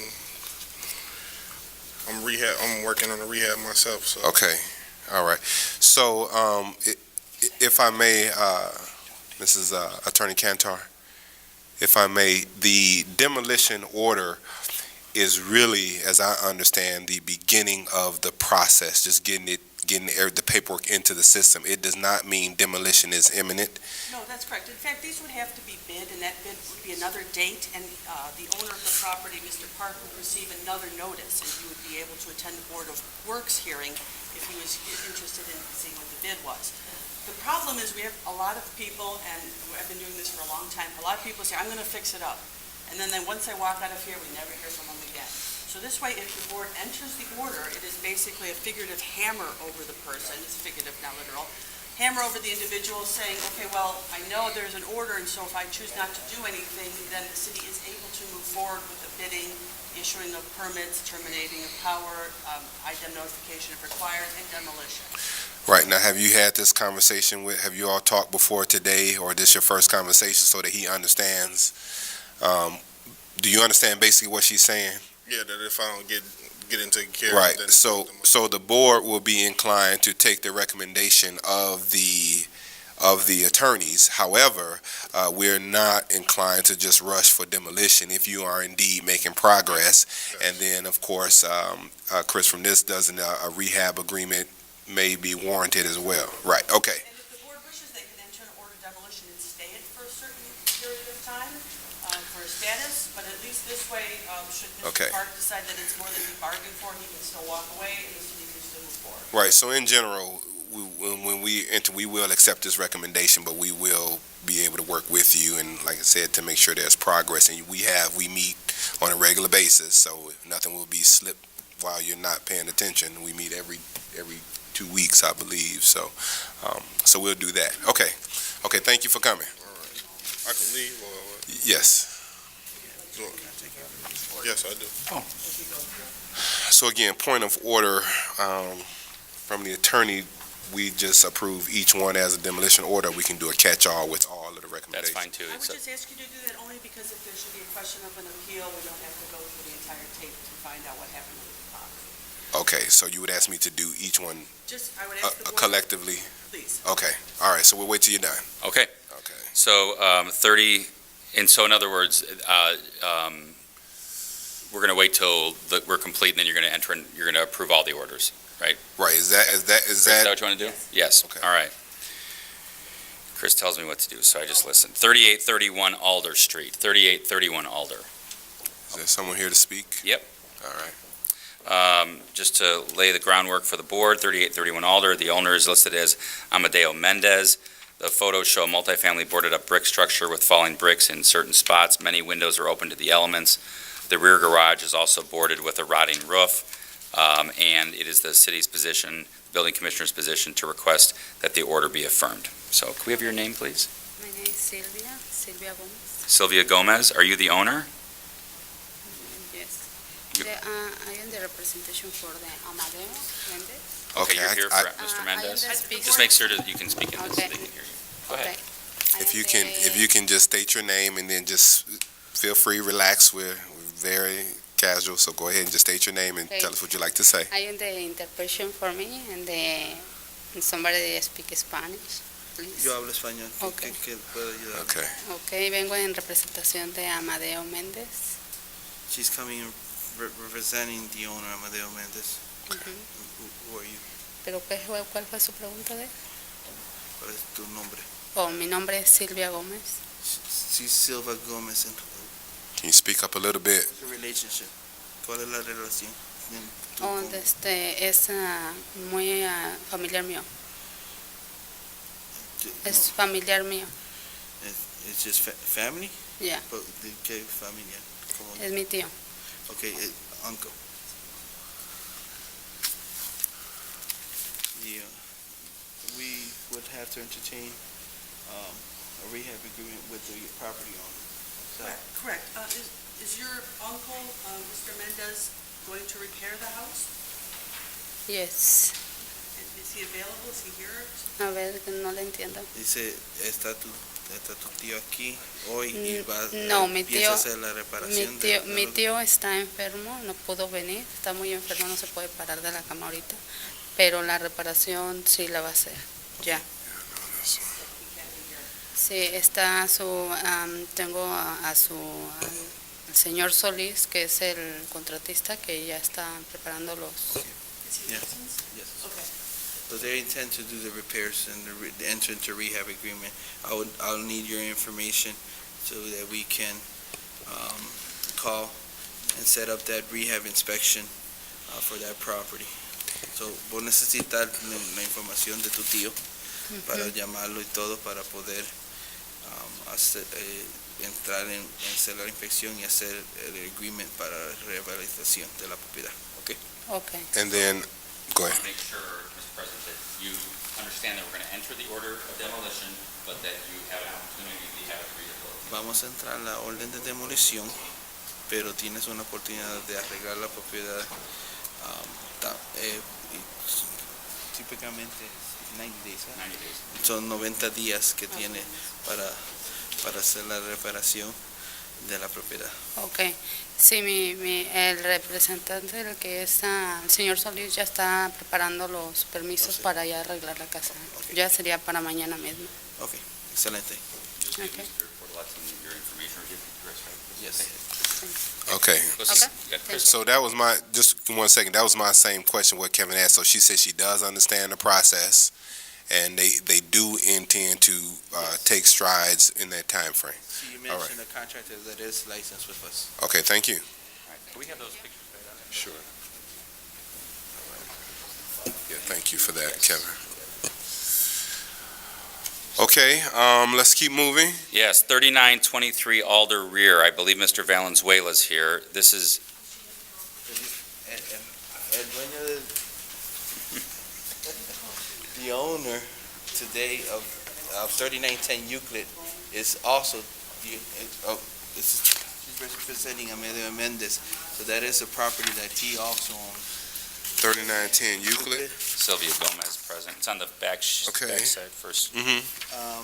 For Amelia Mendez owns both 3910 Euclid and also Okay, and again, so it's going to be the same process, and as long as she understands, that's fine. All right. Okay, so we'll just skip over that when we come. Yes, it sounds like Ms. Gomez is here representing him, and that she understands that the order will be entered today, and that she'll have an opportunity to rehabilitate by scheduling an inspection, which I believe she's doing now by giving her information to Mr. Portalatin. Okay, All right. So moving forward, if that's okay? yes. 3923 Alder Street Rear. Mr. Valenzuela is present here today. He is the son of the owners who have both passed away, his parents. He resides in the front part of the property, which is not subject of the action here today, but the rear is. It is a semi-boarded up rear house. Roof is failing, has an open exterior window, open to the elements. I explained to Mr. Valenzuela that if he doesn't object and does not want to fix it up or doesn't have the means to do so, that the city would demolish it and place a lien on the property, but that he's not going to get a bill in the mail. You know, it's not going to be, they're not going to be looking for money from him regarding that. Yeah, So- and I asked you if But there's did any financial that the city can help fix a back house. It's only board. I can go to Menards and buy a 2x4 and the window. The pictures are right there. I mean, come on, man. I done seen more. I mean, I don't want to Well- go back and forth, but those are the pictures. Okay, so Structure's a there, couple the things. foundation's there. There's no bricks falling down. It's just an open window. Once we go before the Board of Safety, we request that a rehab agreement be entered. We request that licensed contractors do the repairs to compliance with the. Okay, but I got the letter. And you'll have an opportunity, I can reach out to you. I'll be able to do an inspection. And like I said, you'll have 90 days to make. Okay, so James, I got a question. So if I go to Menards and cover that window, No, we don't want boarded up buildings. We need repairs. I mean, this board buildings all over the town. We're gonna knock everyone down? We're bringing them before the Board of Safety. So Well, if you give me more time, give me like. Okay, so why don't we do this? So again, this is a conversation that you all may need to have outside of this particular meeting, but again, it's going to be the fact that, you know. Council, Okay, Mr. President, I'm sorry. All right. Sorry to interrupt. Go ahead. But when I was talking to the gentleman over there, if there's no charge to me, like he said, I mean, my mom passed away. I didn't know my brother took a second mortgage on the house. I'm paying. I lived there. I was born and raised. I was conceived there. Mhm. I'm not gonna let that house go. You understand what I'm saying? But if there's no charge to me, if you guys want to knock it down, knock it down. Well, before that though, you need to make sure that you understand what a lien is and I how wanna it know my has. options. That's all I want to know. Okay, You know well, what let I'm me saying? finish, because even though you may not have to pay anything up front, the city will not release take it away the from mortgage obligation. What am I gonna do? They may, as long as you understand it. I can't advise you on that, but certainly this is the first step in that demolition. We will sign that, and if you talk to him, you say, hey, you do not want to invest any funds, you do not plan to rehabilitate it. There's a systematic process that it will be demolished. I just want to know what they want me to fix. Like I said. Okay, and open again, window- outside of this meeting, there will be an agreement. You can enter into an agreement, and that generates a list of exactly what needs to be done, Okay, and you cool. can make that decision at that time. But again, Fair enough. just personally, I'm saying understand the impact, the total impact of the lien, not just the immediate impact of the lien. As long as you do that, you're comfortable, you can do however you see fit. Okay? Cool. All right, thank you for coming. Order demolished today, Yes, even though- regardless, and that may be what you want anyway, so we'll see. Okay? All right. All right, thank you. All right. All right. Chris, here you go, 3923. The next property is 3930 Alexander Garage. Okay. 3930 Is Alexander. anyone here to speak to 3930 Alexander? Okay, no one here. All right. 1311 East Columbus Drive, rear. Mr. Wisniewski is here, present on behalf of that. This is the rear, owned by Benchmark Enterprises. It is a multifamily, commercial boarded up brick structure, some fire damage, debris in the yard, at least there was at the time of the photos were taken, and the rear porch is unsafe. It's my understanding that Mr. Wisniewski may want to address the rehabilitation of this property. Sure. Okay. If it can be confirmed that this blight program can Yes, take Tom, down. can you just state your name for the minutes? Tom Wisniewski, Greenway Properties, East Chicago. Okay, thank you. All right. If it can be confirmed that this blight program that's available can take down a property at no cost to the owner with a 3-year lien and some sort of release, by all means, Benchmark would go ahead and let them demolish this. But they're going to have to look into, Mr. Smith, they might have to look into the program, whether it can be contained on one parcel number and do a demo and not relieve the owner of the demolition costs. We have a couple situations like that. Now, I was thinking outside the box. I could get with my surveyor, subdivide the land, so held it on 2 parcels, let the city run it through the blight program, knock it down, and it's gone. But if it can't go through that program, then Benchmark will have it rehabbed within 60 days, completely done. So we'd like to enter the order with the understanding on the record that it will be stayed for at least 60 days to allow either one of 2 things to happen. He'll enter into a hardest hit agreement if we can subdivide that property, or in best case scenario, if we can knock down part of it. Worst case scenario, Mr. Wisniewski's told us that Benchmark is going to rehab it, so we'd like to enter the order. I don't think there's an objection to that, and then stay it for 60 days. Okay, and so you know who to work with as far as all this hardest hit paperwork, because it has to be very detailed, and The blight program? the hardest hit Yes. blight elimination program. This is James, the commissioner. Yeah, okay. Very good. If we want to go to 4015 Drummond, the same scenario exists there. This is one that we'll absolutely do not want to rehab. It's under Elmer. And if we have to subdivide that through a surveyor, and that's just, we'd have it surveyed, and there's no special, Record a new plat. no big deal. We pay the. So this is a rear structure on Drummond Yes, as well? yes. Okay. The front building is currently occupied, and so if, under those same parameters, if we could do something like that, we'll run it through the blight program. That's 2 buildings gone, Okay. or one, okay, so Okay, yeah, so, again, the program is a great program if you qualify. I Sure. mean, there are, as is you there- know, is there there's some various. income restrictions or something? No. Okay. All right, we'll see. Hopefully we're qualifying. That'll take care of 2. Okay, so we will enter as is. Yeah, All right. 3824 Deodore, And then the last one is 24. 3824 Deodore. Very good building. I'll have the utilities on within 60 days. I'll have them on within 30 days. Wait a minute, so, We have 3824 Deodore listed as owned as MAS Real Estate Investments LLC. Mr. Wisniewski is a member This is a building named Steve Bartkus, 1917, which appears to be residential above commercial. It's currently boarded up and vacant with some brick issues. The rear of the structure has some bricks missing and some damage from a failed roof. I believe Mr. Brzezinski has been working. Sure, yes. The brick will have tuck pointed and have the utilities on within 30 days. And we do use it as a storage. It is we store a lot of our supplies in this. So what the building department generally, again, and Mr. Brzezinski knows this, he's been through this, is that we like to affirm the order so that we know we have the order of demolition. Not that we don't believe Mr. Brzezinski, but things happen. And that way, we have the order. As long as he complies with what he said he's going to do, James tells us he's compliant, we'll release the order. That is fine. Are they going to want to do a rehab agreement or just Yes. get those repairs? Okay, so I'll reach out to your office, get a rehab agreement together, and we're good. Okay, let's read on. So we'll enter the order, so you understand. Yes, yep, thank you. All right, thank you. Thank you. All right, going back to the list then, next property would be 2312 East Columbus Drive. 2312 East Columbus Drive. Is anyone here to Present. speak for that? 2312 East Columbus Drive? Okay, we can proceed. 3724 Deodore Street. I believe that we do have Mr. Attorney Steve Bush here, present on behalf of the senior mortgage lien to the property. Okay. My understanding, Mr. President, is that Mr. Bush's client has a judgment of foreclosure. There's a sheriff's sale set for June 1st. We've indicated to him, and I believe he's already spoken to Mr. Portalatin regarding scheduling an inspection. It'd be the building department's position to enter the order of demolition, to stay that, to allow some time between now and when he does actually get a deed, to get that moving for rehabilitation. And he's also said he'd inform me if they decide not to move forward, so that we can move forward with the demolition. But as far as rehabilitation, if it's in foreclosure, is there still an option for rehabilitation? Because he is the senior lien holder, his Okay. client, so they are going to probably have it after the sheriff's sale, so then they Okay. will have the deed, Okay, sheriff's deed. okay.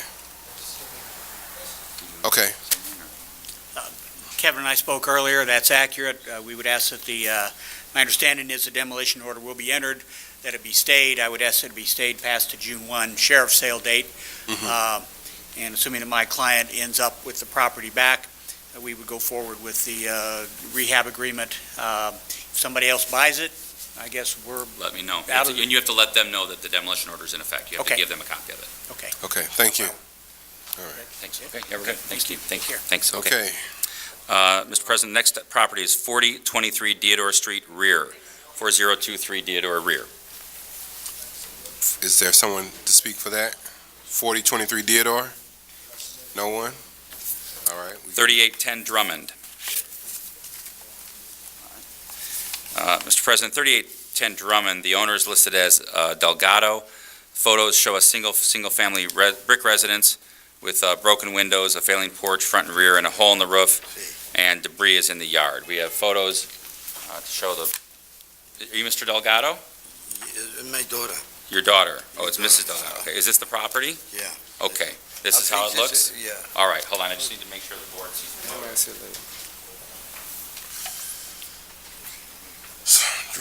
James, you want to? Help with translation. Mr. Delgado is the father of the owner, and he'll have power of attorney for this property. He did come to my office. They intend to enter into a rehab agreement as well. I told him we'll have to get his information and just, so I would advise that the board enters the order of demolition as mentioned, and we would be able to do the inspection and he'll be given the rehab agreement. Okay, Mr. Delgado, would you like to speak to this? Anybody, or translate this up? You don't have to, but you're free to if you would like to. He will fix the house with all the codes, and he will hire professional people to do so. Okay. Would you, just for the record, can you state your name? Can he? Ruperto Pérez Madrigal. Okay, thank you. Thank you. All right. Thank you, gentlemen. All right. All right. Thank you. Hablamos entonces cuando hacemos la inspección. Kevin. Dame una tarjetita. All right.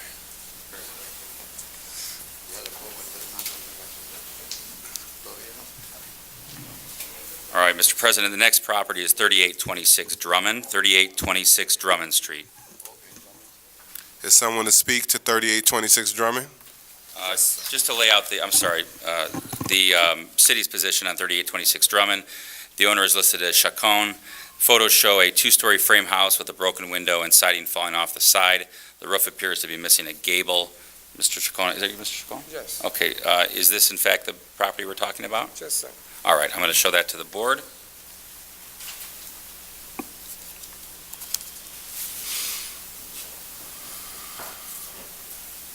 The building commissioner's position is that the order of demolition should be entered as presented to the board based on the condition of the property. Okay, we understand that pretty clearly. Would you like to speak to the situation? Yes. Can you just state your name, just for the record? Manuel Chacon for the records. Okay. Yes, I do own that property, and that property was already fixed. As you can see in the picture, there is no siding or soffits. I did it myself. Mhm. Because I have a judge order from the city of Chicago on this coming May, that I was supposed to do the job before the court date. Mr. There was no permits pulled for the work. A citation was issued, and to Mr. Chacon, he would have to enter into a rehab agreement, just as everyone else, and have the contractors pull the permits and get the remaining work to be completed. So, Mr. Chacon performed the work without any permit. Okay, so let me see if I understand here. On this particular property,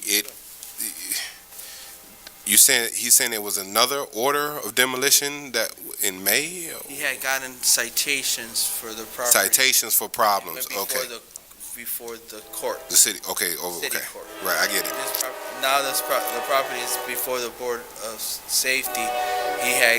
I spoke to Mr. Chacon in several occasions, says, do not make any repairs until we enter into that rehab agreement and we get everything Right. completed. Sure. Correctly. In fact, they did start work, and he did not enter into the rehab agreement as he needed to, so that's why citations. Okay, so we need to formally go through the process, Yes. first of all, and then secondly, make sure that the rehab agreement, that it's a full comprehensive list Yes. of the current state. And if you have done some, there may be something in the rehab agreement that maybe you didn't catch. I don't know what it is, but there needs to be a comprehensive led by the building department. And he's afforded that, just like anyone else. Okay. But it just has to be done, take the proper steps. Okay, so I go I ahead. got something to say. This is not over. I deny those accusations because, yes, I did work without a permit, but I was trying to get the permit because the judge ordered me to get a permit. If they don't pay attention, I had to do it, because I don't want to go into no issue with the city. And now, let's talk about work. What kind of work are you talking about? There's no work that was done there, but the siding, painting is work? Putting a little piece of tile is work? I don't think so. Okay, well, and again, we aren't going to be able to speak to that in this particular venue, but I will say, as far as the city, we aren't able to circumvent any processes or permits, so whatever happened there, we can't speak to that either. So we have your comments, we are going to accept a recommendation, and it will have to be taken care of. So is that it for your comments? I only spent $468. Look at what a giant job was there performed. For $468, they want me to go through an agreement, they want me to go to an architect. You know what? I will. Okay, yes, there is a process, and so we're going to have to go through that process, and it's the same process for everyone. So thank you for speaking to that. It's all about jealousy neighbors. They cannot stand me to have people in there. I invite the board. Okay. I invite the board to go into the property to see if there is something wrong. Okay, so thank you for your comments, and James, I don't know if it was and is that it for your comments? Then you can be seated now. I was advised as chair that someone else would like to speak to the property or the situation. If that's in order, if it's a public meeting, I think they should be afforded that opportunity to do that as well. Okay, so if I can have, just give me 1 second. If I can have you, I've given you a chance to say everything that you want to say. I'd like for you to please take a seat now. And then I'd like for the next person to come up if you would. Just to say something else. I need gas and lights, please. Okay. Thank you for your comments. And now I would like to afford, I was asked for this comments. If you can just give us your name and your perspective on the property and your relation to how you fit in here. Thank you. Okay. My name is Maughan Morgan. I live at 3824 Drummond Street, right north of this building. Okay. I've made several complaints by phone. I call the building department constantly, and this just didn't start. This is years, so we have a record of years that we've called and complained about the slumlord that lives next door to us. He does work on that building without a permit. He did this past weekend have a crew over there working. I have pictures. He did not have a permit.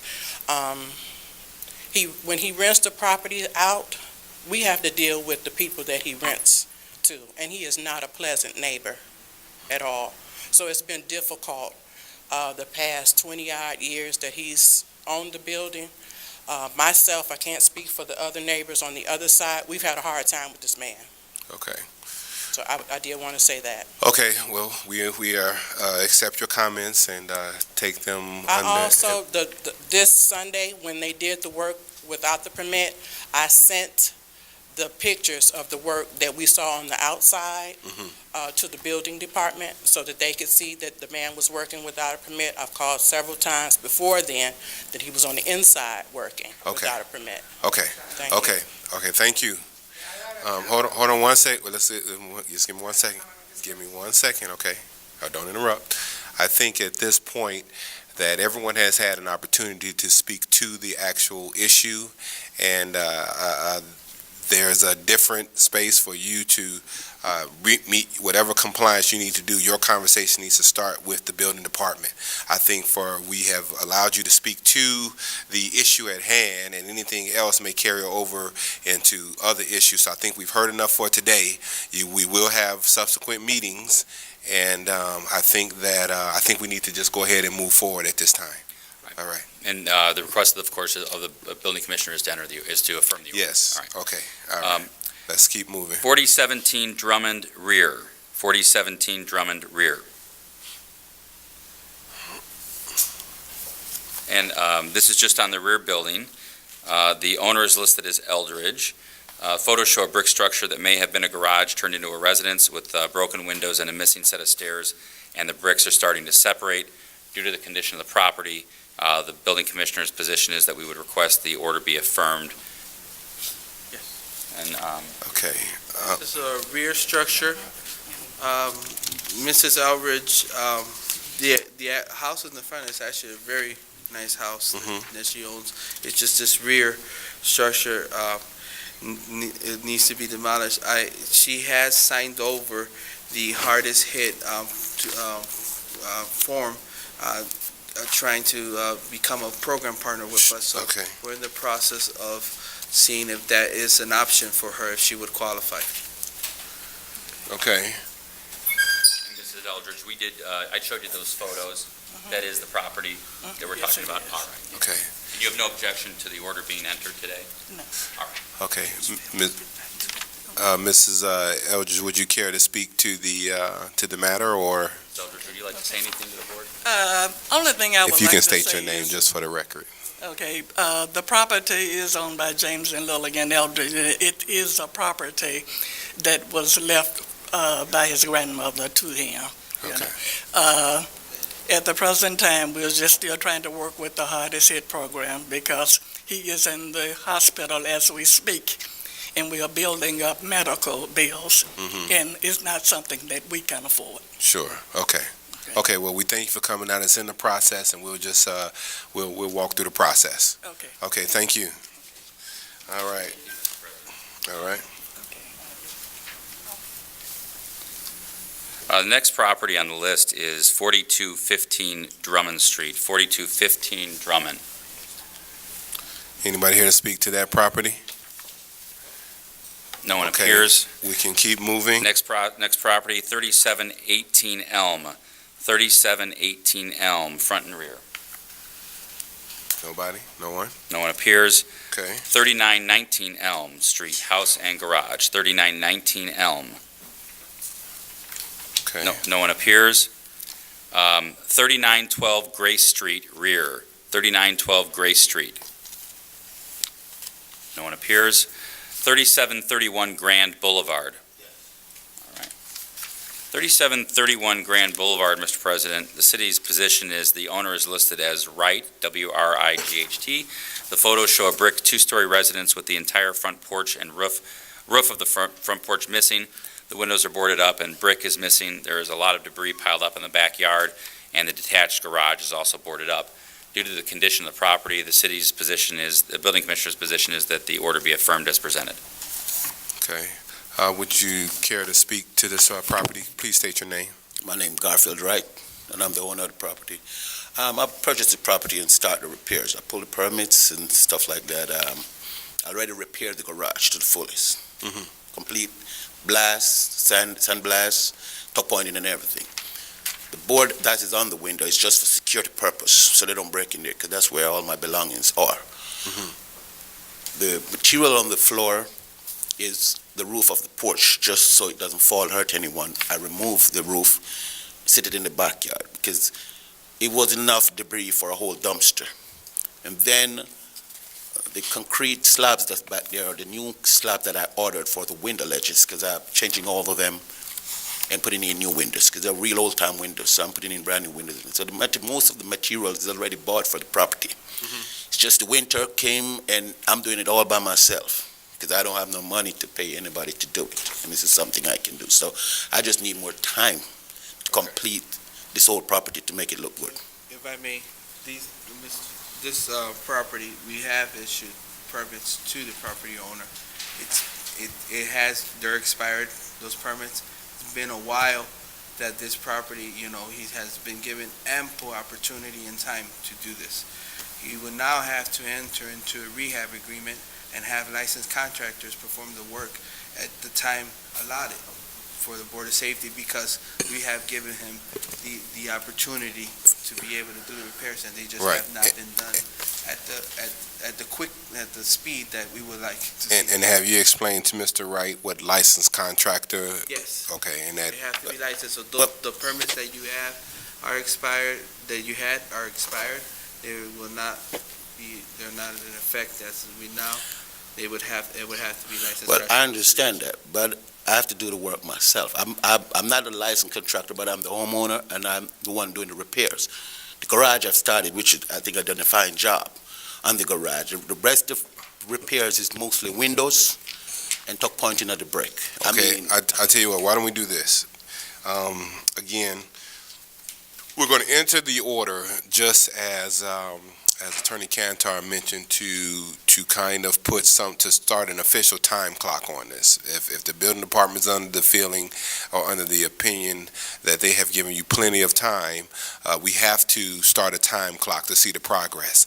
Now, whatever you all work out as to who does the work, how the work is done, you will have to make your case to the building commissioner direct. Yeah, I don't have a problem with printing, but but the thing of it is that there is a process that the city follows, and it follows it pretty much the same for everyone.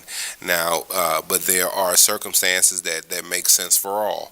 So there is no favoritism or anything like that, but you're going to have to work directly with the building commissioner. I would tell everyone, I wish I would have said this earlier, one important thing is communication with the building commissioner. If you go dark and your permits expired, it is incumbent on you to say, hey, I know my permits are going to expire. I'd like to come in and make sure this doesn't fall off the radar, show you my pictures, show you what I have done, show the garage. So by the time it comes to us, you have the same voice and same understanding. So that's what I would recommend we're going to issue this just to start a new time clock, but we encourage you to connect with the building commissioner and his department personnel one-on-one to figure out how to get this done, because it seems like you're going on the right track, but now you have a little glitch, and that glitch can be worked out, but you have to be diligent in what you're saying. Okay? I agree with all you're saying. All I'm asking, I can get a contractor if I can do the work. Okay, and again, what I'm saying is that at this particular board, the only thing the board is going to consider right now is the order of demolition.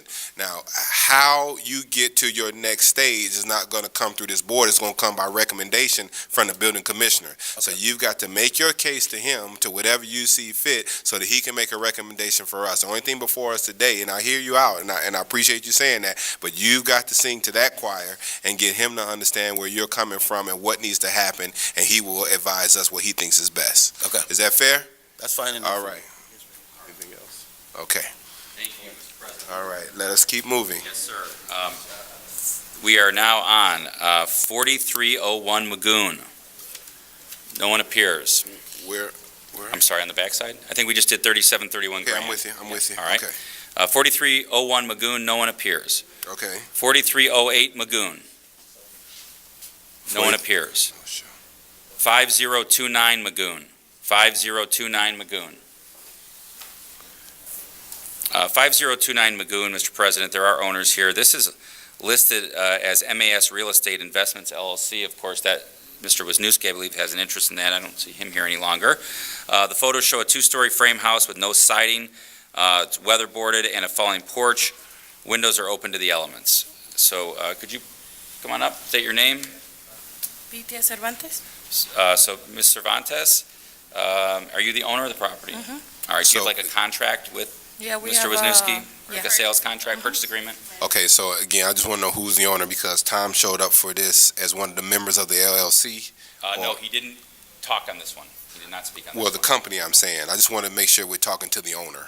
They have a contract sale, which Mr. Wisniewski does on a lot of his properties. He'll do a contract sale with somebody Sure. so that they do have an interest. Yes. Okay, long as it's the right person. All right. So, are you familiar with the condition of the property?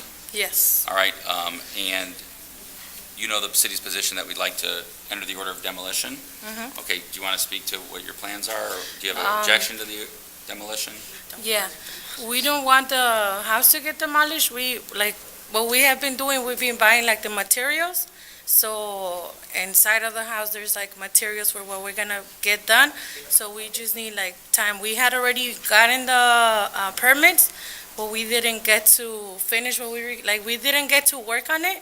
So we had to get the permits again, and so we could get to work. But we do have the intention to keeping the property and just get it fixed up. Is this the condition of the property currently?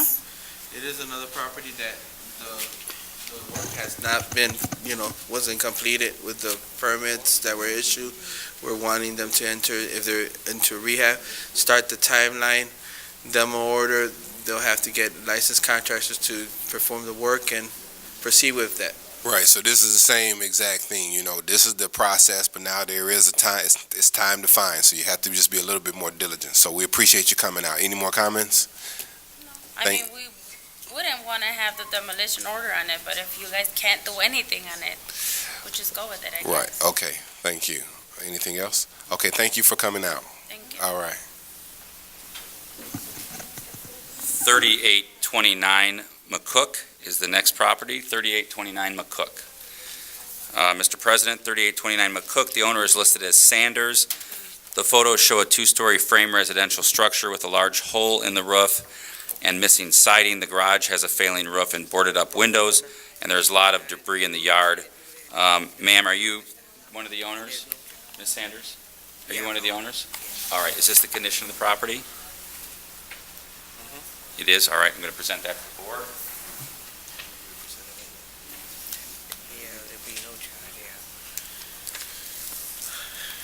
If I may, I have spoken to Mrs. Sanders as well, and have advised her of the hardest hit program. She also has filled out the form to see if her property, if she would qualify for the hardest hit demolition to be able to receive the BEP funds. Okay. So she has filled it out as well. All right, Mrs. Sanders, would you like to speak to this property? Well, it's gonna be demolished, but only thing I wanted to know and ask is like, from now to the time to be demolished, could I have time, I still have stuff in the house, can I have time to like go in and possess it, get it out? Yes, but that time, so again, like I was saying, the time starts ticking like right now, so be aggressive as you can in getting those things out. The demolition won't catch you by surprise. I'll say that also, but keep in communication with the building department. And he also mentioned that that he wants to try to get you a part of this hardest hit program as a partner in the program. It's a lot of paperwork, but try not to get frustrated with it. Just if you have to tell everybody, slow down, give me this paperwork and tell me what it is I'm signing, they will walk you through the process. And I just like to say that, and I know you're still a young lady, but anybody, if I see a senior, I just say, hey, you know what, because I get calls sometimes, some of the paperwork can be overwhelming, but we will help out. They have resources, try to help out to make sure you understand everything that you're signing. I just thought that was noteworthy to let you know that. But yes, keep in communication with him, get his direct number, and, you know, because it's incumbent on you. He has many, many cases that he's dealing with, and you have the one that you're dealing with. So you got to give him a jingle, say, hey, I plan to get in there and do this, and I just want to let you know what's going on. And that would definitely help your cause if something should happen down the road. Okay. All right. I appreciate you coming. Thank you. Thank you. All right. Almost there, Mr. President. All right, take your time. We're good. All right, 4219 Northcott. 4219 Northcott. No one appears. 4805 Walsh. 4805 Walsh. All right. Okay. The owner is listed as Jackson. Photos show a boarded-up frame house with fire damage to the roof. There is a missing and melted siding, and the yard contains debris. Based on the condition of the property, it is the building commissioner's request that the board affirm the order. Are you Mr. Jackson? Yes. All right, sir, you're the owner of the property? Yes. And are these photos of the property? I know there's snow. I'm sure there's no snow today, but is this the condition of the property right now due to the fire? Yes. All right. It's getting worked on now. It's getting worked on now. Okay. Do you have permits? Yes. Yes. This is another property. Permits were issued, but no work has been done at the property. The owner has stated that he does want to enter into a rehab program. This is one that we would, start the timeline and be aggressive. He has been advised of the hardest hit. His intention is to rehab. Okay, that's good. Would you like to speak to the property, sir? If you could state your name. Jonathan Jackson. Okay. Like James stated, I'm okay with the rehab agreement, so Okay. that's fine. Okay, so And it's getting worked on now, so okay. the weather broke. The time, last year I got hurt at work, so I couldn't do it, couldn't get nobody to do it. Money was low, so Okay. and the weather is now getting better, so can take care of it. Okay, well, that's great, and that's that's the purpose of the process, is going into an agreement, keeping, I stress, keeping that communication, let them know what's going on, and we'll take all that into consideration if it comes before us again. So, thank you for coming out. All right. And last but not least, we can take these together, actually. 3915 Deal and 3904 Hemlock. Attorney Kimberly Rothler is here today from Mr. Zamudio's office. Just some background on this property. They're both owned by a woman named Barbara Sims. We did have a rehab agreement. We did have an order of demolition that was entered over 2 years ago. It went to court and was on appeal. There was an attempt at a rehab agreement, but there was some disagreement over the dates of completion. And so, in the meantime, the demolition order expired. We reissued a demolition order, which is what's in front of you today. And we also, through negotiation with Ms. Rothler's office, have reached an agreement regarding a rehab. So we have for you both the demolition order, which we're requesting to be affirmed, and then we have an agreed order of rehabilitation for you today on both properties to enter. Okay, please step forward, if you will, and let me also say to the attorneys, if we have an attorney, let's go ahead and get them up in the order. I appreciate your patience and waiting, but I know you're kind of on the clock. It's fine. Thank you. All right, she said, "Oh, Kevin, that's yeah, I won't hold it against them." All right, just wanted to say that we do take that in consideration, that you are representing someone, and I don't know the arrangements, but we definitely want to be mindful of that. So, thank you. With that being said, I guess, Kevin, I guess my question is, so the original demolition order that expired, we just someone let that fall off the table because you were in negotiations, or? They actually, by statute, expired for 2 years. So that's why it expired. Right, but I'm saying, what happened? Why didn't the demolition take place? Why didn't it? Yes. Because it was on appeal, and it was in court. Okay. So something's appealed, and it's down in Crown Point, or it's in the harbor, Russell Street, Hampton, Sure. where the courthouse is. We generally, the court will tell us, no action is taken on this until you get an order totally understood. I just wanted to make sure that there was some formal reason of why we didn't proceed with our order. But yes, please, if you would like to speak to this particular, to these two properties, you can feel free. Sure, Ms. Sims, she's actually started work on, I believe, at least one of the properties. Our agreement is just to commence work by May 12th and then to complete it by September 23rd. Okay. And the city attorney has also agreed with that, so we just like to enter the agreement Okay. at the same time as we do the demolition order. Okay. That is fine. Thank you for coming. Okay, thank you. All right. So Kevin, I believe we would need, Proposed motion? yes. Mr. President, I would request the board move to affirm the following orders of demolition pursuant to the proceedings here tonight and pursuant to the condition of the property as presented to the board by the enforcement authority, which is the City of East Chicago Building Commissioner. So that motion would be for the following properties: 3817 Alder, 3813 Alder, 3831 Alder, 3923 Alder Street Rear, 3930 Alexander Garage, 1311 East Columbus Drive Rear, 2312 East Columbus Drive, 3724 Deodore, 3824 Deodore, 4023 Deodore Rear, 3810 Drummond, 3826 Drummond, 4015 Drummond Rear, 4017 Drummond Rear, 4215 Drummond, 3718 Elm, 3919 Elm, and, 3718 Elm is for front and rear, 3919 Elm, house and garage, 3910 Euclid, 3912 Gray Street Rear, 3731 Grand, 4301 Magoon, 4308 Magoon, 5029 Magoon, 3829 McCook, 4219 Northcott, 4805 Walsh, 3915 Deal, and 3904 Hemlock. Okay, is there a motion? Is there a second? Second motion. Any questions on the motion? No questions on the motion. We'll take a vote. All in favor, aye. Opposed? Okay, motion carries. Mr. President, thank you, Board, for being, thank you for being patient. I know it was a long list. Thank you. Okay, thank you. My paperwork here. Oh, but where are we? My agenda, what's next? Motion to adjourn. Okay. We will entertain a motion to adjourn. I seem to have lost my agenda. All right.